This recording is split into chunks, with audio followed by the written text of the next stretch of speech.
All right. Yo, what's good, people? Pete from PFM Fit here. Back day today. Another day, another gym vlog. Oh, jumping right in with a nice heavy set of seal rows. Or not seal rows, what am I talking about? Landmine rows. Let's go. We're going for a set of 12. This is my third set. We're doing 3 sets of 8 to 12. We got 12 in there, 2 sets so far. So it's my first week cycle with this exercise. So I'm kind of starting off light. So not going like too heavy on it, but we're going to build up to some heavy weight on it. Try and do like double the amount of plates here. So yeah, let's go. 12 reps.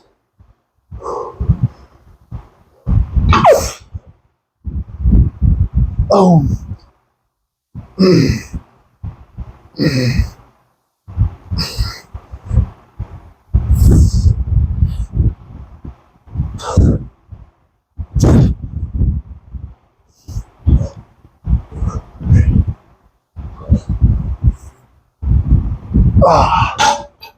Whew.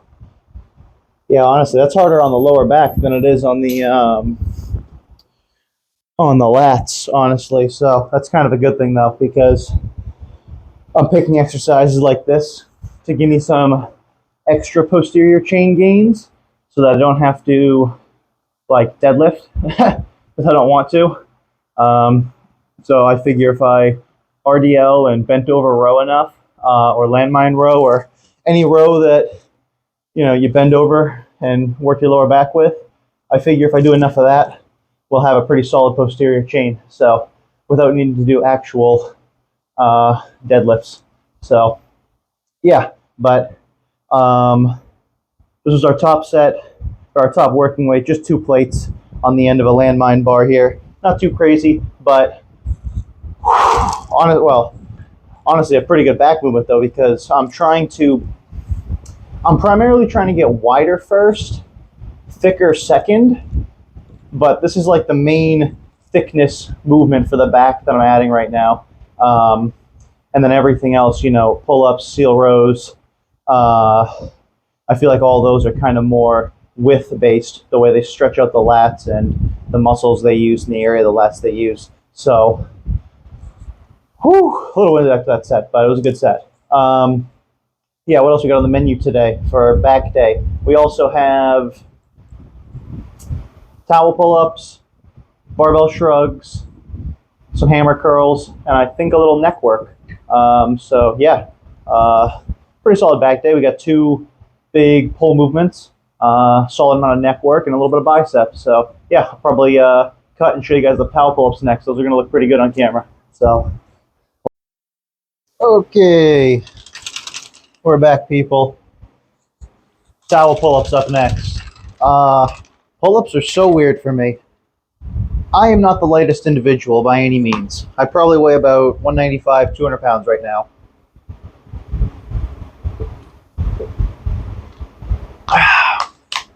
And pull-ups, and even when I was not this heavy, when I was a scrawny little kid who weighed like, 140, 150 pounds, whatever, in like high school, whatever, and we'd go to the gym class, and they'd be like, all right, fitness test, mile, run the mile, smoked. Friggin' soccer athlete, smoke the mile time, I run all day. Sit-up test, smoked. Super strong core, obviously. Push-up test, easy, for whatever reason, I don't know. I mean, I wasn't even hitting chest yet, but I could do push-ups. Pull-up contest, I could barely hang on to the bar, let alone even budge to lift my freaking heavy-ass tree trunk soccer, legs off the freaking ground. So pull-ups have never been my strong point, but doesn't mean you can't get better at them. It's pretty much a weak point, which means you probably need to do it more to make it a strong point. And for whatever reason, here's the weird part. I suck at like regular, I don't know, whatever you want to call this grip, regular grip pull-ups. I just suck at them. I can only get like 4 or 5 clean reps, and I can't do super wide. I'm pretty good at like close grip hammer grip pull-ups, like more like a chin-up. I can probably do about 6, barbell curl freaking chin-up type grips. But this one variation, these towel pull-ups right here, where I just grab one of my gym towels, for whatever reason, not only do you get free grip gains, because it's hard as fuck to grip and hang on to, but that's honestly not really a problem for me. I can actually do like 6 or 7 pull-ups. We're going to go for a set of 7 here. We're going to try to get 7. 6 or 7 at least. I got 7 on the first set, and this is our second movement of the day as well, so we're a little fatigued, but we kind of hit more like the mid-back, so this is more hitting like the lats, because it's like our pull-down movement, but we're pulling up. So, yeah, let's just jump into it. I think we got 7. Just got to get a good grip secured. That's the key. But the grip gains are nice. It reminds me of rock climbing. Oh, I love that stretch, too. Boom.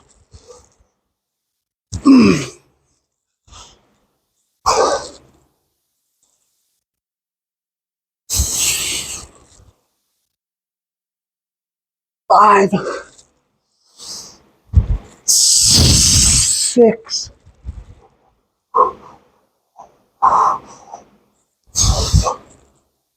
7. Oh, and then opening your hands feel destroyed, like after you do a wicked hard climb at a rock climbing gym. If any of you guys can relate to that, my buddy, my best gym bro, got into rock climbing. He got into a rock climbing phase for a while, kind of stepped away from the weights and, you know, became a spider monkey bro. And yeah, his grip and forearm and back gains, he could already do a good amount of pull-ups, but he probably like doubled the amount of pull-ups he could do, like realistically, and his forearms probably got like 2 inches bigger, and his grip is like, you know, probably stronger than mine, honestly, or maybe proportionally at least. He's a little lighter than me, which is also probably why he's a little better than pull-ups, but either way, it's all relative strength-wise. And he would take me sometimes, you know, instead of working out in the gym, we'd just go climb for an hour or two, and holy crap, nothing has ever made my forearms as sore as climbing for like an hour, hour and a half, you know. The grip gains from rock climbing, especially when you're, you know, heavier than, you know, a typical lightweight rock climber build is, you know, like, picture like, I mean, maybe you guys could have seen the videos, but like Juji Mufu, you know, huge dudes like him doing rock climbing, Eddie Hall, freaking imagine Chris Bumstead trying to climb a rock wall, you know, with all that muscle. Obviously, they're strong as fuck, but like, can their grip gains hold their heavy-ass frame climbing a wall? I'd like to see it. I'd be curious, for sure, but same for me, you know. I'm not the lightest guy who's meant to climb walls per se, who has the perfect build for it, but I'm quite, you know, I'm relatively strong. So I would do like very unconventional rock climbing movements that would make other people in the gym kind of, you know, not like jaw drop like I'm that good, but like it's like just unconventional. They would do it in a much more elegant way, and I'm just freaking, you know, bro sciencing my way up the wall. You know, and just sending it, really. You know, just like just letting the, you know, the primal chimp vine swinging instincts kick in, kind of like I'm doing here, dude. That's probably why I'm so good at these towel pull-ups. It just feels like the vines in the jungle, you know, like my ancestors from hundreds and thousands of generations ago, before evolution. Who knows? You know, it's just in the DNA. But yeah, we're gonna jump in another set here in a few seconds, or minutes maybe, depending on how long I keep monologuing here. And that'll make 3 sets of this exercise. I think we're just going to call it at that. Just doing 3 sets of 7, because we did 3 sets of 6 last week. So if I get 3 sets of 7, and then maybe next week try and go for sets of 8, that's gains. That's huge gains, honestly. I'd be really happy with that, because that would really show some significant improvement in my pull-up gains, and it's just kind of free forearm gains. My forearms are pumped as shit right now, as well as my back. But yeah, let's do a quick little back pose. I don't know. Check out the back.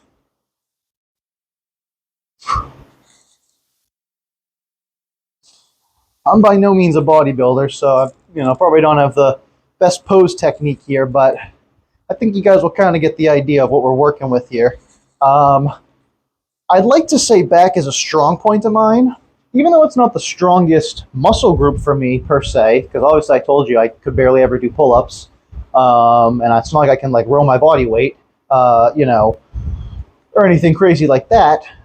But for some reason, even though I train chest like twice a week, I train shoulders like twice a week, train arms twice a week, train abs every like freaking day, you know, um, I always like train back at least like once a week. I'm kind of on a 2-day split now that I'm going to try to make more back gains, but I don't know. I just feel like back has always been kind of like a strong point for me because even though I train it minimally, because it's not my favorite muscle group to train, I still feel like the gains I've gotten on my back are some of the most impressive compared to the rest of my body, even though I don't train it as hard as the others. Which makes me think it's a strong point because imagine if back was my favorite thing to train and it was my strong point, you know, or let's say it is, and I started training 3 days a freaking week, I'd have a barn door back. I'd be a Dorito, you know? Now, I don't think my back gains are, you know, terrible by any means right now. I mean, I've gotten much wider than I was. I did not have this whole chunk of, you know, outside meat at all whatsoever when I did a lat spread. You know, I didn't know what a lat spread was, but once I started getting lats, I started freaking liking this pose a lot more, you know, having all this muscle out here, and I only want to build it more and more because I keep seeing these bodybuilders. Obviously, they're all in gear, but just the back width, like, they don't even have skinny waists. They just have more back muscle, which confirms my theory that if you want to have a skinnier waist and you either have some extra fat here or you don't have the genetics for it, you just have a boxier torso, you're Mike Tyson, you get the Mike Tyson build, it's okay because there's a solution. It's called get wider. You know, if you can't get skinnier, make other muscles wider so it makes the waist look skinnier proportionally. That's the logic. That's what we're going with. And I think it works because I've seen it look like it works with other people who I guarantee if they didn't have the slabs on top of slabs of back muscle they have, they would not have the most aesthetic looking waistlines like they do. You know, like, yeah, they could have abs, but it won't be like the hourglassy physique. Not like I'm saying I want to be, you know, crazy fucking petite here, but I'm just saying, rather than just being this straight pillbox look, you know, it'd be nicer to have a little more sculpt, I guess, to the frame. So kind of my goal with back right now is get wider first, and then we'll etch in the details later on the thickness and the inner muscles. So I really want to focus on bringing out the width, which I think I've honestly done a pretty decent job of, because like these outer lat muscles are definitely my most prominent back muscles, but for sure. And I feel like that's because most of my back training is just lat pull down and lat pull down, or at least it was until like the past year, I guess, where I've really started trying other variations because I maxed out the stack on my lat pull down machine, and I was like, fuck, I got to do something different now, you know?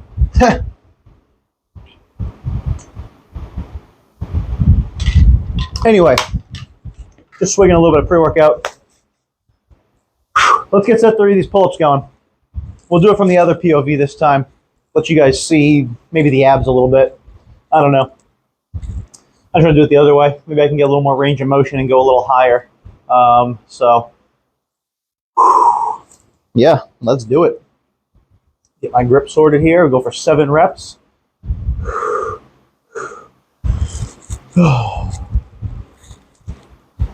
Oh, yeah.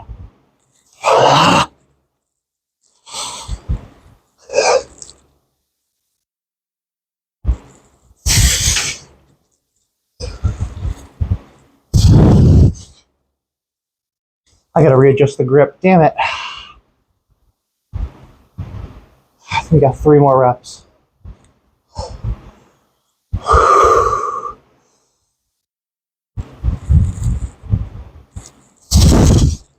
3, 2.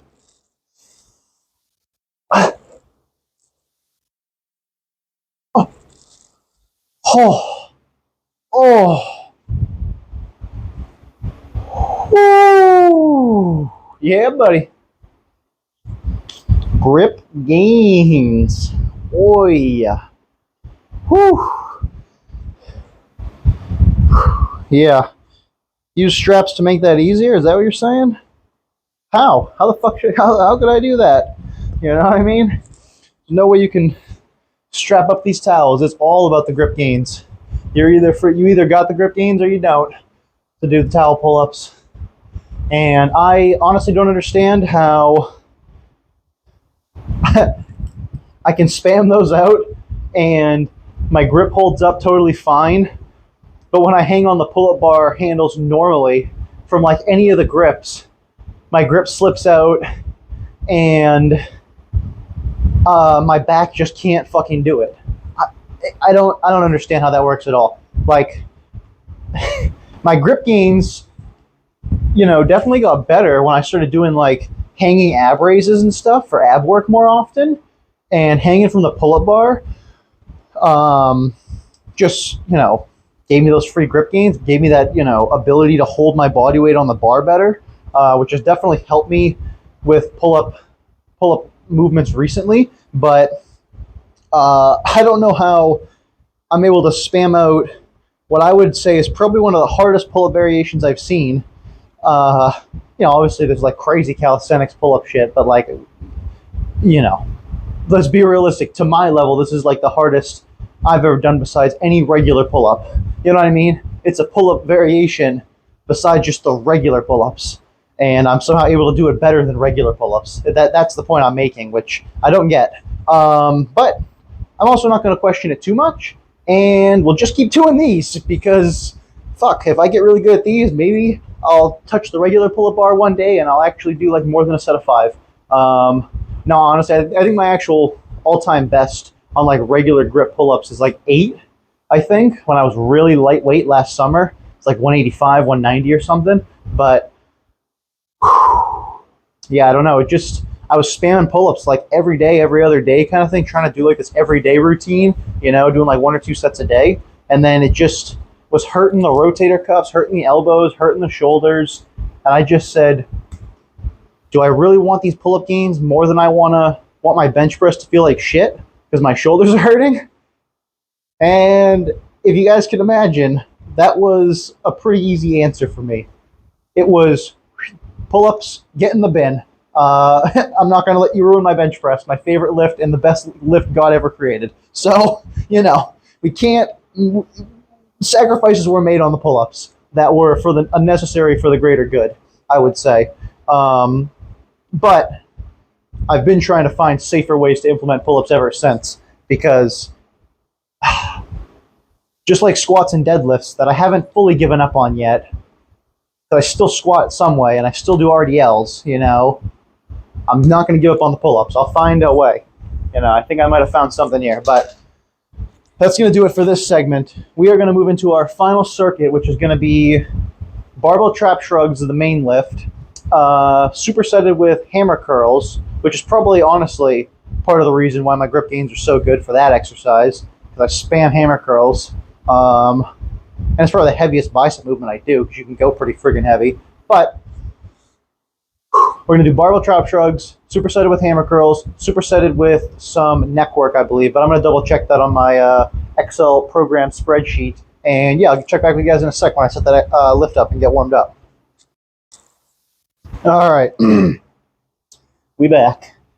This is our final circuit, people. Got some 40-pound dumbbells in my hand. I'm doing some hammer curls, supersetted with PFM shrugs, and superset that with some banded neck raises. So, let's get it. I'm friggin' amped up. I was listening to the friggin' Rocky theme song. Whew.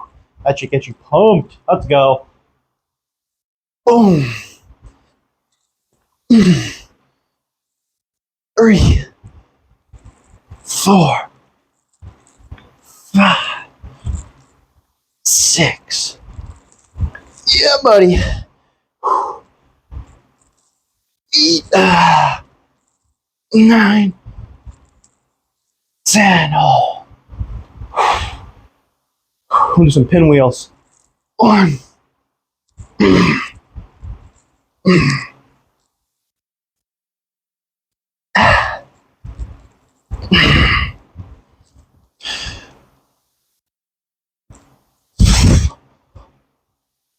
Oh, that's why I love dumbbell hammer curls, people, because I think it's probably the safest bicep exercise to go heavy on.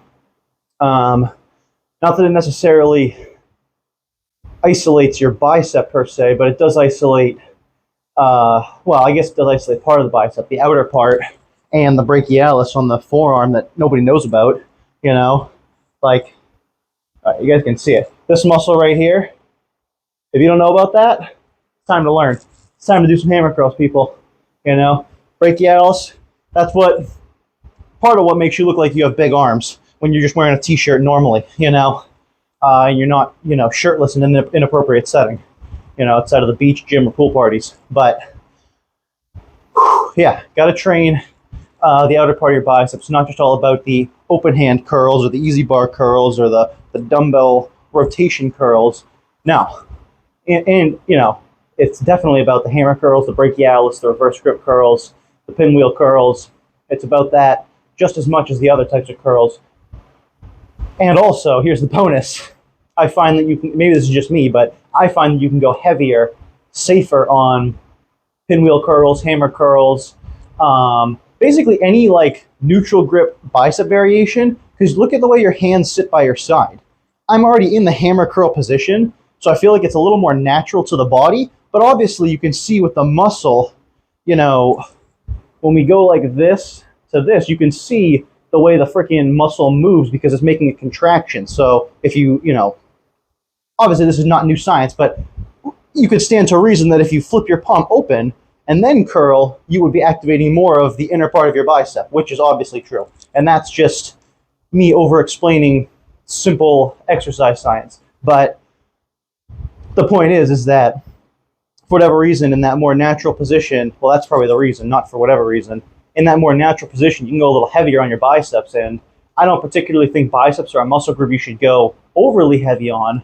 You know, like unless you're chasing the strict curl 1 rep max, I don't think you have any business 1 rep maxing on biceps ever. Like, ever. Like, there's just no point. Nobody's going to ask you, yo, what's your 1 rep max on curl? No, that sentence is going to be followed up by, what's your 1 rep max on bench, maybe on deadlift, and maybe on squat. Less likely, though. You know what I mean? So just think about it that way in terms of who is going to approach you and ask you what your strict curl 1 rep max is. And then ask yourself, do you really care about your strict curl 1 rep max if no one's going to ask you what your strict curl 1 rep max is? Answer's probably not. And if you're not chasing the world record, then even less reason to, you know, 1 rep max on biceps. You know, nothing wrong with an 8 rep max, nothing wrong with getting stronger, bigger arms. Nothing wrong with that. I'm just saying you don't got to treat it like you treat your bench press. You don't got to be a power lifter on your arms the same way you would be on your chest. That's all I'm saying. But I'm going to adjust the camera angle and cut to show you guys my PFM shrug superset here, because it's taking a little while, so it's not becoming not a superset. So we got to jump into that. All right. PFM shrugs, named after me, PFM, because I invented these. Boom.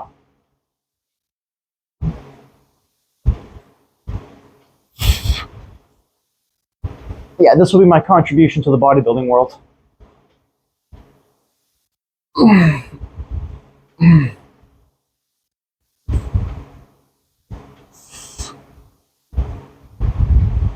Oh.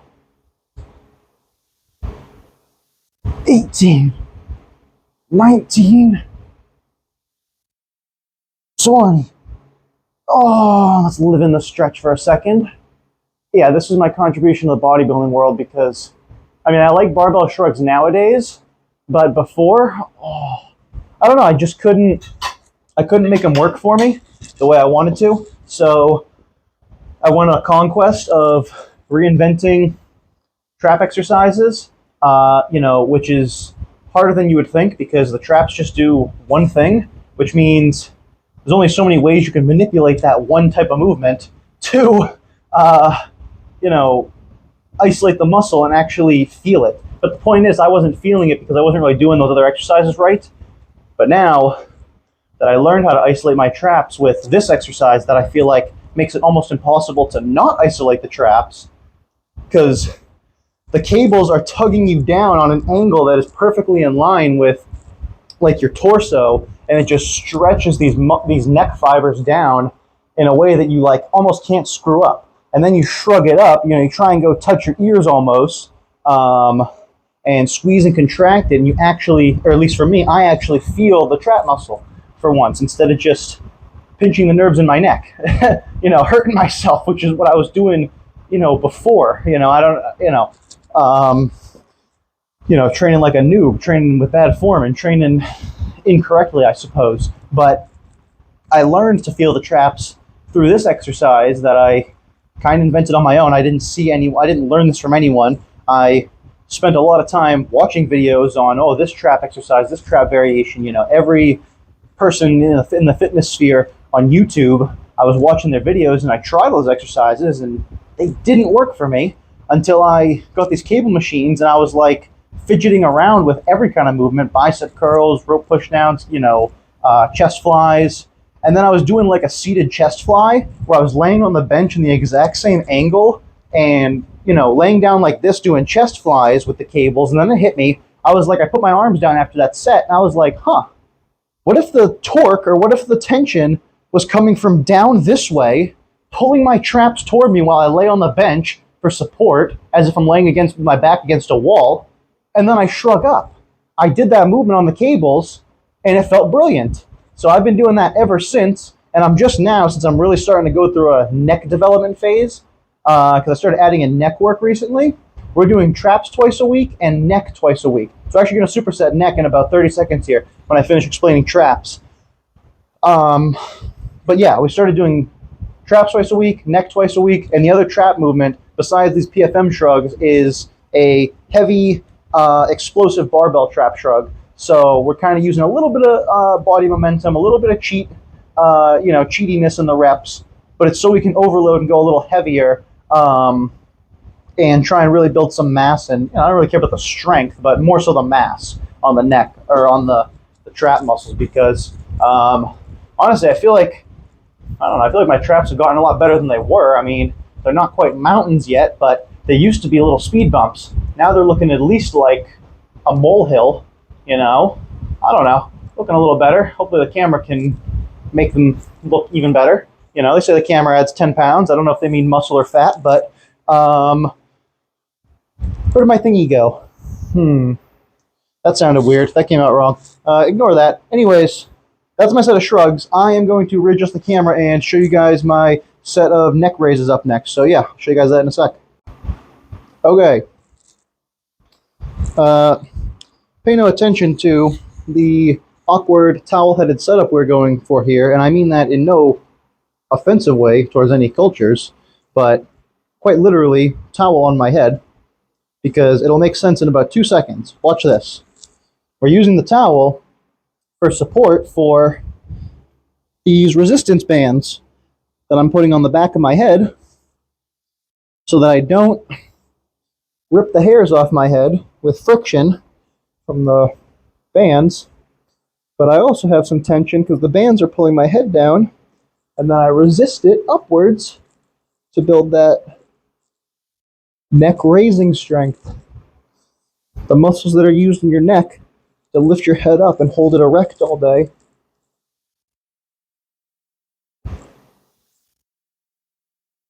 I go nice and slow on the way down and let the bands pull me, and then I resist it up. Not aggressively, not explosively, but gently and gradually.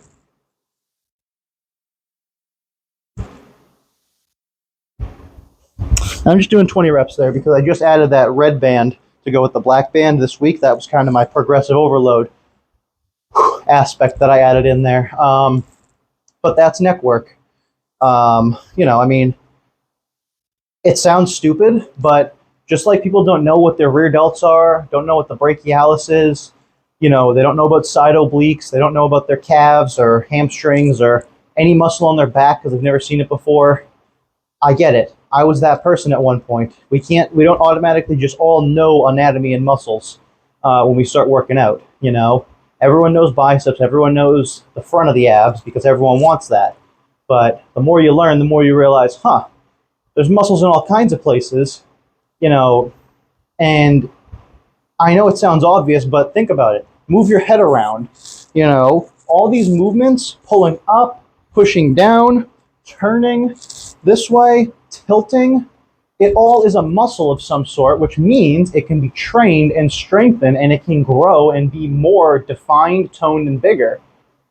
Which is why I think bodybuilders, or not bodybuilders, but people who lift weights in general, especially those who train traps heavily and train neck, I think their physiques look the most transformed because, you know, I feel like the average person doesn't start out with the most thick, muscular neck unless they're maybe a little overweight. But I feel like if someone goes from having a scrawny neck to having a way thicker neck by several inches, that transformation will look the most significant. And I feel like it's more important for naturals to train neck than like enhanced lifters, because if you're enhanced, everything grows, you know, except for your genitals, apparently. Those get smaller, but growth in reverse. But everything else, including your bones and your freaking cheekbones and your face muscles, grow automatically. It's not, I mean, maybe it's from, you know, them eating 5 or 6 meals a day and all the chewing plus the steroids is making their face grow. Sure, that's an argument. But the fact is, I feel like people on gear, their neck and their face, I feel like just grows automatically as they grow. They don't necessarily need to isolate the neck. But if you're natural and you don't have gear that's just making you grow whether you sit on your ass or work out or not, I feel like it's more important for you to train your neck because it's a muscle you probably don't train. Whether you train traps or not, you're probably not training your actual neck muscles. Because I guess there is a difference that I'm trying to learn about. I'm trying to understand that difference because I'm just now learning about neck training. So I'm adding that in, and hopefully, you know, 1 year's time from now, I'll have a crazy transformation with like a 2-inch thicker neck, you know, because I'll make some noob gains on it because I've never trained it before. So, and then as a natural, that would look like a way insane transformation because I've always been kind of a long giraffe pencil neck. So I feel like that'll make me look way bigger in comparison to my older pictures. It'll just be an awesome transition. But anyways, that's the neck training, the trap training, a little bit of biceps on the back day. We did towel pull-ups, which gave us a ton of lat gains, a ton of grip gains, and a nice stretch at the bottom, as well as we started with a really heavy landmine row, which was narrow grip, using the D handle. So we really kind of built the thickness of the back, as well as hit the lower back with that isometric feeling of having to support the weight in the bent over position. So yeah, very good pull day, let's call it. Sure, call it a pull day, call it a back day, call it back and by, whatever you want to call it. Doesn't really matter to me. I'm just back on the bro split, and I'm pretty happy about it because I'm having fun with these shorter, quicker workouts. I can up my intensity more. It gives me a little more time every day to make the content I want to make too, for my channel. But yeah, good split. Next workout would be arms, I believe, which would be tomorrow, and I'm traveling tomorrow, so I may not be able to hit it, but if I do, it'll be dumbbell only, which is fine. And yeah, then potentially leg day Saturday. But yeah, I also will be away because I'm traveling, so might be a condensed leg day of some sorts, or I may not be able to make a vlog out of it, unfortunately. But we'll do what we can. And obviously, we'll be back on Monday, you know, back in the regular gym, making the regular gains, as we always do, as we like to do. So yeah, that's going to do it for today, people. It's been your boy Pete from PFM Fit. Peace. See you later.